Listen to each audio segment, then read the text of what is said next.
શ્રી સહજાનંદજી મહારાજ શ્રી ગઢડા મધ્યે દાદા ખાચરના દરબારમાં આથમણા દ્વાર ઓરડાની ઓસરીએ ઢોલિયા ઉપર વિરાજમાન હતા અને સર્વે શ્વેત વસ્ત્ર ધારણ કર્યા હતા ને પોતાના મુખારવિંદની આગળ પરમહંસ તથા દેશ દેશના હરિભક્તની સભા ભરાઈને બેઠી હતી।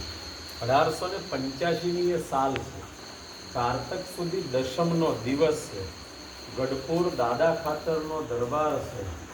આથમણે બાર ઓરડાની ઓસરીએ સ્વામિનારાયણ ભગવાન શ્વેત વસ્ત્ર ધારણ કરીને બેઠા હતા અને એ સમયે સંતો અને હરિભક્તોની સભા ભરાઈને બેઠી હતી।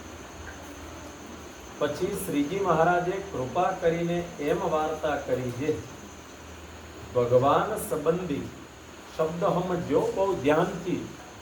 થોડુંક આમાં મગજ આપણે ધ્યાન કેન્દ્રિત કરશું ને એટલે આપણને જલ્દી આ વસ્તુનો ખ્યાલ આવશે।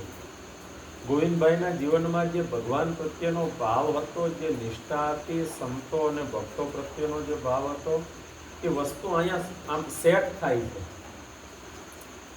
જેમ રાજગરાના લોટનો કે ઘઉંના લોટનો શીરો બનાવ્યો અને ખાંડ અંદર નાખીએ, પાણી નાખીને પાણી બળી ગયા પછી અંદર ખાંડ નાખી હોય તો ખાંડ કેમ અંદર ઓગળી જાય, ભેગી ભળી જાય, એક રસ થઈ જાય ને, આ એવી વાત છે। આ